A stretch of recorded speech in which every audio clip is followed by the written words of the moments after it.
Hi, I'm Samantha Hartley of the Profitable Joyful Consulting Podcast. It's the end of the third season, y'all, and I'm excited about all of the great feedback the show has gotten. To thank you for listening and to celebrate the holidays, I'm doing a giveaway, a chance to win a free 30-minute session with me to plan your 2021 and make it the most profitable and joyful yet.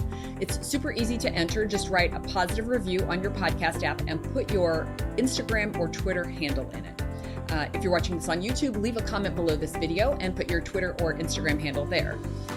We'll choose a winner on December 23rd and notify you via your Instagram or Twitter messages. Good luck.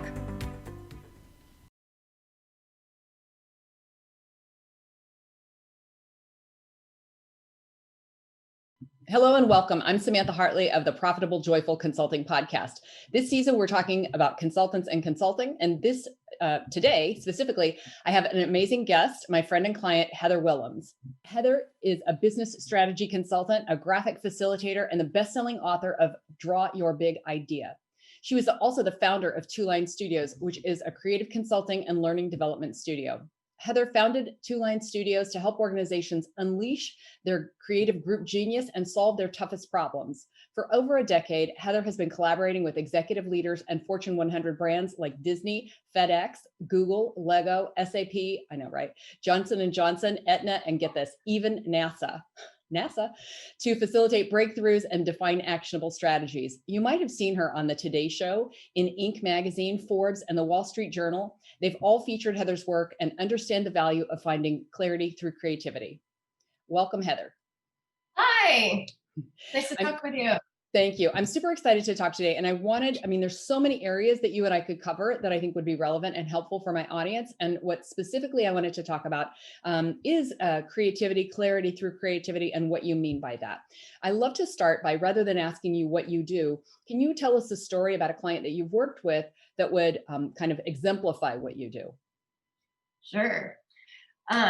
So I'll take you back in time to the summer of 2013. And it is the day that Lego went down in history within their organization. So to give you a little bit of context, go back even further to 1999. And it is when Star Wars Lego launched their very first Star Wars Lego kit. It was a massive success, huge hit. But then a couple years went by, a decade went by, and all of a sudden, the sales were down and they needed to re-engage their clients. I'm sure like all the folks who do marketing are familiar with this. So what we did, I was brought in as part of a strategy team. And so we designed, a 2.5-day strategy session. We had all the right people in the room. We were focusing on the numbers, looking at the market trends, looking at the focus group results. Everything seemed to be going right. And then something didn't go quite as planned. I jumped in. As a transition, I did a drawing exercise, and then we sent the teams out into breakout groups with a question of, if you were able to do anything to re-engage clients, to re-engage buyers, what would it be? The universe is the limit. So we're really pushing them to think, of like the biggest idea possible. Something was impossible, just to open up their minds as an exercise. Well, they came back half hour later and their flip charts were covered in images and they started to report out. You mentioned graphic recording, and that's exactly what I was doing. Up at the front of the room, drawing out all of the ideas, organizing the thoughts to create a synthesis of the conversation. And then suddenly, it was like the images started to have a conversation on their own, and they started to build on top of each other. And all of a sudden there was these massive ideas, and everybody in the room was dumbfounded. And they're like, oh my gosh, these impossible ideas might actually be possible. Wow. So we sent everybody out on a break. We got together as a team and redesigned the entire event for the next 2 days. Remember, we've only a half day into a 2.5-day event, scrapped the entire agenda, rewrote it, specifically designed to help them to dive deep into these big ideas. And so I created visual templates to help to organize the conversation, but really give them the creative power to go out and explore these ideas. Because there was some organization worked into the templates, they were able to share ideas very easily, because they were, in their small groups, they were still working on the same ideas. And in the end, what we ended up with was a 2-year strategy plan that was visual. So we mapped out everything visually, every step of the way that they were going to take this idea into fruition. And I forgot to mention that some of these ideas, they were wild. They were like, I don't know, maybe I've already told you the story. I don't even know. But they wanted to land a Millennium Falcon in JFK. They wanted to have Yoda and Darth Vader like having an epic fight, like bouncing off all of the buildings in Manhattan. They're like, well, what if we actually like created our own storyline for Star Wars? Like this sounded crazy, right? Mm-hmm. And literally impossible, like, physics as physics goes. But what they ended up doing after this session was they didn't land the Millennium Falcon in JFK, but they did create a life-size X-Wing fighter and revealed it in Times Square. Oh my God. 5 million, was it 5 million? Yeah, 5 million Legos went into this. Uh-huh. The biggest model ever made. They started the Yoda Chronicles, which ended up being a television series, a cartoon series on Nickelodeon. And that became an internet video game, and then also a game that was sold in stores. And they did have an epic battle between Yoda and Darth Vader. They activated all of this in Times Square, and they used all of the screens in Times Square simultaneously to have this fight between Lego Yoda and Lego Darth Vader. It went down in history as the day that Lego broke the internet. They trended on Twitter for 3 days. And I checked back in with the team, like actually just recently, I just was talking about this story to someone on LinkedIn and checked in with the team, and I asked them like, what was the key of success of this event? Because they also remember this as like the best event they'd ever done. And they said really it narrowed down to like 3 things. It was 1, we were having fun with the problem. Like, let's just have fun with this problem and solve it. Like, this doesn't have to be Work, right? Yeah. They also had a very crystal clear goal in mind. So having that crystal clear visualization of where they wanted to be was key. And then the third thing was like having that creative collaboration, not only with the people on the team and the subject matter experts that they brought in, but later they were able to take that and grow partners outside of the organization that made all that possible.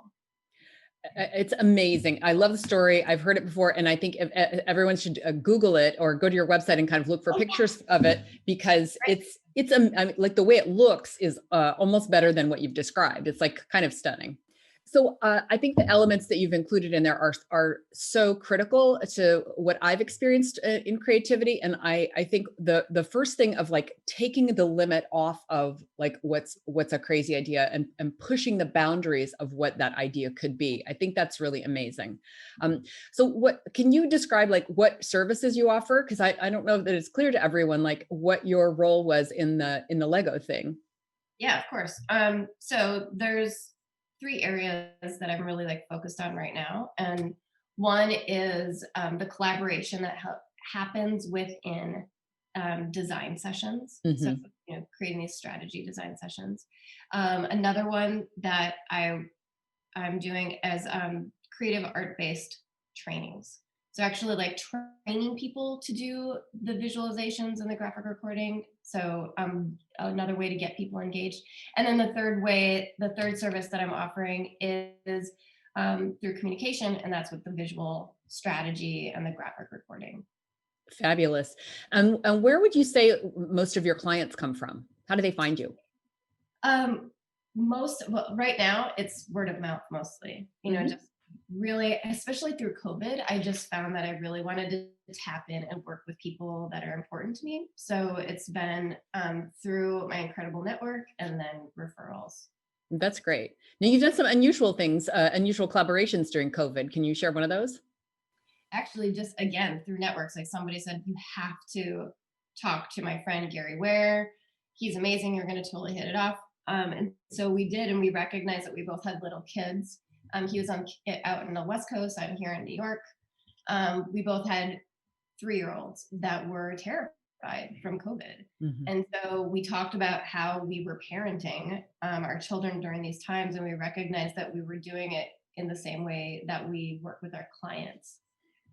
Mine was through like helping people draw out their anxieties to tap into themselves by drawing, and his was through visualization and improv.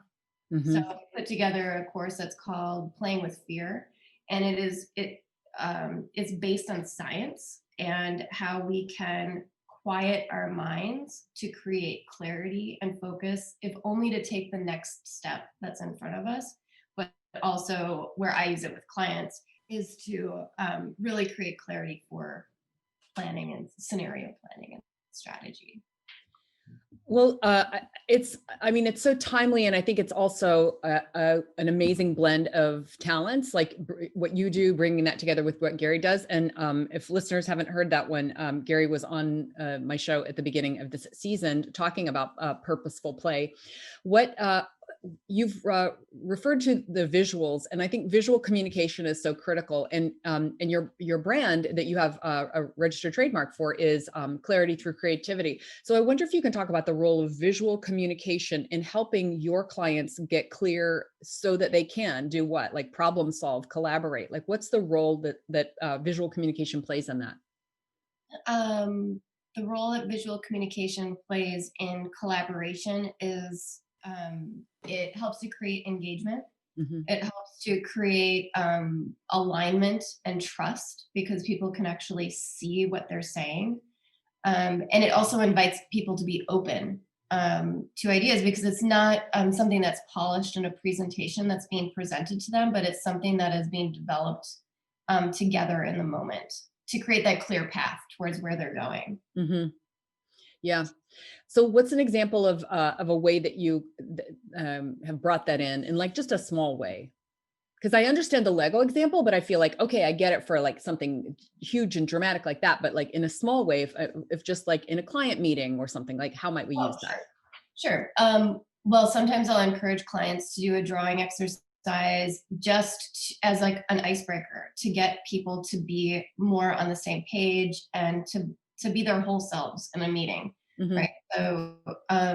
So one thing I'll have them do is start drawing. Just actually have them doodle while people are talking and start to map out their ideas as they're chatting or do like a squiggle exercise, just a drawing game to get the creative juices flowing at the beginning of a meeting. What I love is that this isn't doodling the kind of thing that we used to get in trouble for in school, and isn't doodling kind of an indicator that you're not paying attention. Oh yeah, that's what like the myth was, right? Where I'm like, now we're in Mythbusters. um, yeah, there's actually a study done at MIT. They were studying multitasking. And one of the things that they found um, is actually it was they found that when people have it also works with fear or like anxiety or bringing people into their center. So the idea is that we can't be doing something, we can't physically be doing something and be thinking about the things that are overwhelming and concerning us. So by doodling, you're actually activating multiple parts of your brain at the same time with the purpose of learning. And so it brings you into the immediate moment and up to that problem solving. Yeah. So you asked like how are ways that we can get people to engage visually during meetings? So the first one would be doodling out their ideas to help them be present in the moment and also invite some fun and creativity into the session right at the beginning. Another way is, now we're all virtual, right? As of November, whatever date it is, November 18th, 2020. We're all working virtually. So another way that I'm getting clients to engage is by using something like the Google Jamboard or Murals or Miro, and actually, using these Post-it notes to like co-create and collaborate in the same time, but having that be like tactile and visual, so people actually can't be having their hands down by the keyboard. They have to actually be using them to engage in the content. And then another way that has become very popular over the past couple of months is the virtual visual note-taking or virtual graphic recording.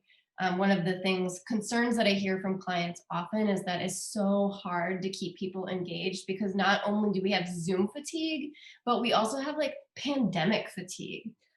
Yes. Extreme pandemic fatigue. Oh my gosh. I could just go off on that right I know, now. me too. But one way that my clients have really been benefiting in the service that I've been providing a lot is the virtual note taking, is because just like the Lego example, like people can see their ideas coming to life.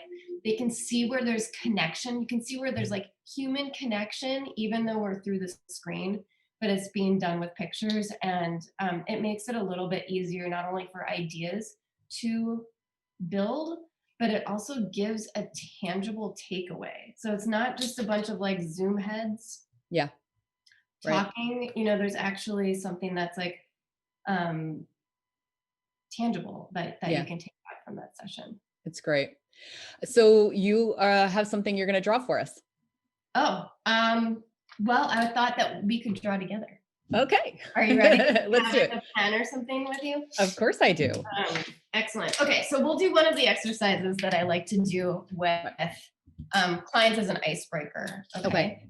So I just call it the Squiggle Exercise. And you really can put any question to it at all. So the question that I'll ask you, Samantha, is to think about is what is your greatest learning that you've had about yourself through the pandemic? Okay. Oh, good one. So that's the question. So now, like, just make a mark on your page. It could be anything. So, and let's show it up to the screen. Okay, hold on. Oh yeah, doesn't have to be fancy. Oh yeah, okay. So mine ended up like this. Now, looking at that squiggle. Now start to add to it. Okay. Thinking about what is the greatest learning you have had about yourself through the pandemic. So just add to that drawing, turn it into something else. Okay. Like taking something meaningless and giving it meaning and substance.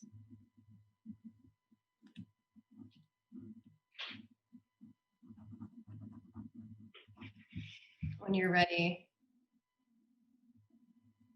we'll share.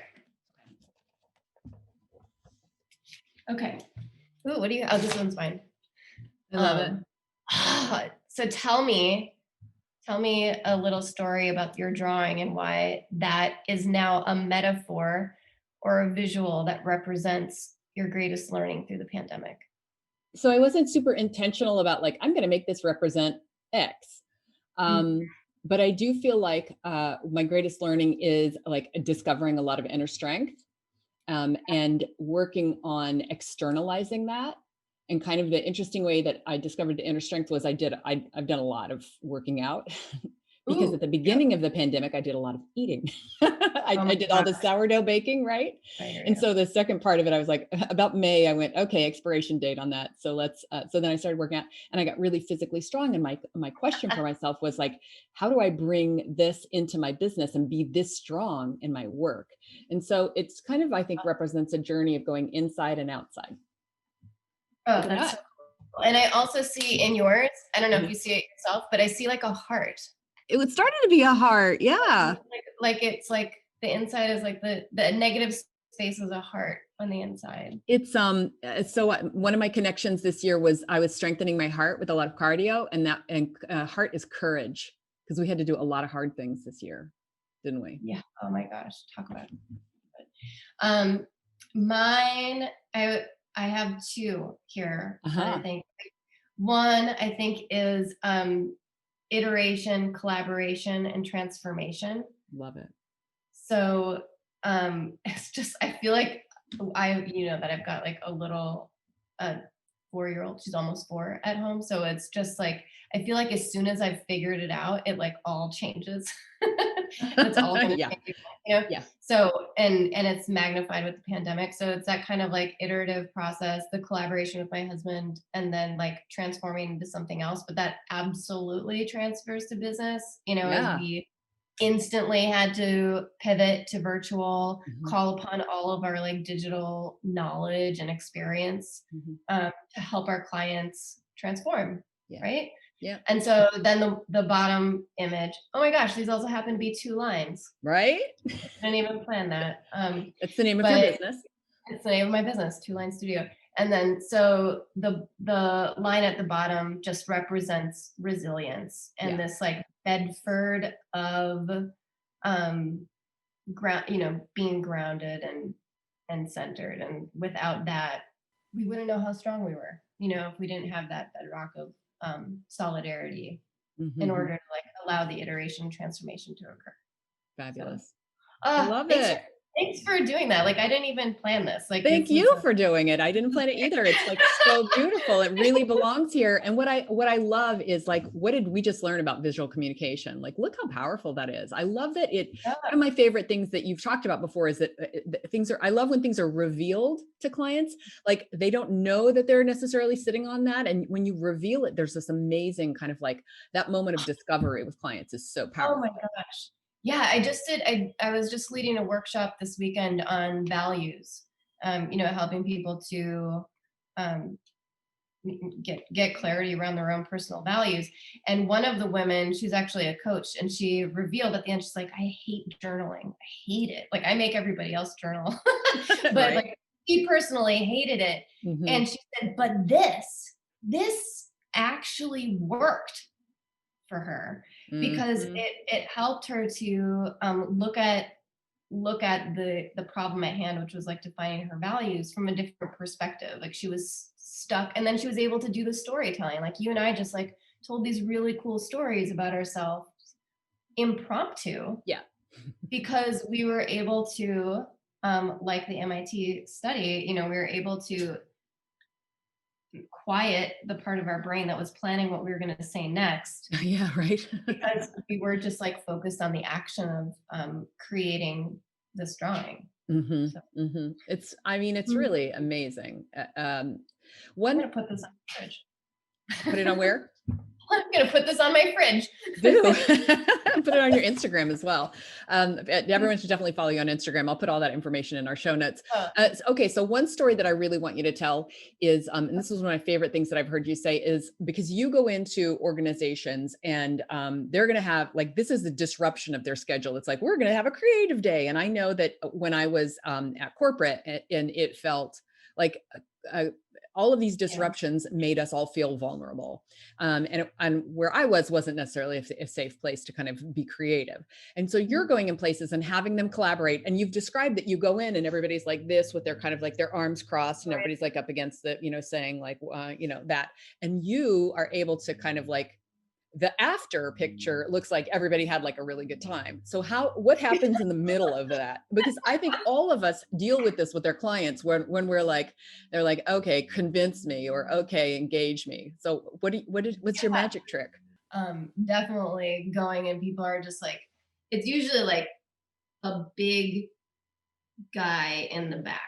He's just like, I'm not going to do this drawing thing. I'm not going to think creatively. I'm not going to story tell. And they're really naysayers. But and at the end, they're like my biggest advocate. They've got their hand around, like, you got to meet this, Heather, she just like had us go through this amazing transformation. And I think what it is one, I start to allow people to connect on a human level. And this all happens virtually. So, and it starts incrementally. It starts where people are at. I don't ask them to do like a, massive deep dive or like create a masterpiece that's going to go in the MoMA. No, I'm going to have them build upon something they they know how to do of Right. making a scribble on a piece of paper, or checking in and saying like how they're feeling in that moment. If they were the weather, if they're describe their feeling as a weather pattern, like what was it? So I think it's like that incremental um, revealing of some small vulnerabilities, with the focus of, and this is always important, nothing that I do is ever frivolous. It always has an intention, and it always builds to something bigger, which I've already discussed with the clients in advance, to meet an objective. Amazing. Good So answer? yes, it's a great answer. I Well, hadn't yeah. thought about the answer. I hadn't thought about that before. Well, and what So this- I like is it's a thing that comes so naturally to you that you don't necessarily unpack it. But what I hear in that, and I've heard you say before, that you don't ask them to do anything that they've never done before. So it's not going to be, Absolutely. it's not like when you get hypnotized and they make you act like a chicken and it's embarrassing. It's like, this is very much kind of like inviting them incrementally to take like small steps towards. And it sounds like it's a gentle, considerate, compassionate process that they can, Mhm. it kind of breaks down those barriers. Yeah. Yeah. And then I think people are just very happy with the results, and happy they can see themselves in the process. They can see that their ideas are coming to life. They can see that their voice matters. And actually, I think that's probably why there's a lot of resistance when people are going into brainstorming sessions, or they're going into some of these strategy sessions where there's going to be a bunch of people, is that they're like, oh, I've been here before. Like nobody listens to me, or so and so is always talking over me, or I'm going to come up with these great ideas and they're not going to go anywhere. But when everything is made visual and it's organized in a way where they can actually see where their ideas are going, there's a lot more buy-in, and there's alignment, because they can see that their concepts have become part of the greater whole.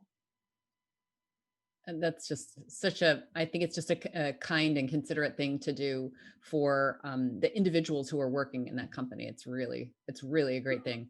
Um, Before we leave too far away from this topic, if someone hears this and thinks like, oh, wow, I would love to bring her into my client, like what's a good referral for you? Who is a good client, and what's an indicator that they should bring you in? Good question. So there's kind of three areas right now where folks are bringing me in. One, I work directly with CMOs quite often. So it's usually when they're coming into a new organization and they're seeing that there needs to be a cultural shift, or they need to work on the brand identity or refresh the brand identity. That's a time when I come in and I'm very valuable to the organization, to the client. Another time where I am brought in, especially right now, with like the disruption that's happened within the events industry, event planners are. I'm helping out my event planners right now with the virtual graphic recording, because it is just a great way to start getting people engaged and aligned around ideas, and again, that's tangible takeaway. And then the third area where I've been brought in a lot is using the same work that I'm doing with the CMOs and in the marketing and the strategy, but doing it internally with the culture around diversity, equity, and inclusion. So that's when HR directors are a lot of the folks that I'm working with as well. I love it. And there's so much need for this. And I think we've heard great examples about how we can bring them in. So what's kind of like the smallest, I want to make sure that you don't get referrals who are too small for you. So who are you ideally suited to help? I mean, obviously companies with CMOs, but like smaller than that, small business at all? Yeah, I've been doing a lot of work with small businesses as well. I have a passion for working with small businesses like you. Like we've talked about Yes. this a lot Yeah. before. Yeah, definitely around like the what I like to call like the core of organizations, companies who are looking to really not only have like words that just define their values, but really come up with phrases and stories and behaviors that the organization can embody to develop their culture. Mm-hmm. So working on the purpose statements and defining the mission, creating that vision. Mm-hmm. So it's not only just the words on the page, but it also becomes part of the story of the organization, and visualizing that is always part of what I do. So that's great, because I think that a lot of the vision, mission, values kind of stuff can a lot of times just be like some words and like, I don't know, we recite them or whatever. And I feel like every time I see one of your graphics, it's like it's engaging. And what does that even mean? It means I look at it and I want to keep looking at it, and I want to explore the relationship of things together in the image. It's like I'd love to include some, if you have some examples that we'll definitely put it edit into our video here, because they're just great. Thanks. And they're so effortless the way you do it. It's really incredible. I feel like I just think it's amazing. Like I said, it's a magic trick. So if our listeners, where should they go to learn more about you, and what next action would you like us to take? Yeah, come on over. You can visit my website at twolinestudios.com. You can always find me on Instagram or Twitter directly at Heather_Willems, or email me at heather@twolinestudios.com. Perfect. And Two Line is TWO? That's right. Perfect. Yep. Awesome. Thank you, Heather. It's been just like so fun to talk with you. And I hope everyone gets to see the video version of this, because it's just visual. Yeah, thanks. Cool. All right. For having me. All right. Until next time, I'm wishing everyone a profitable and joyful consultancy. Thanks for watching. Please like this video, subscribe to the channel, and click the bell to get video updates. Thanks.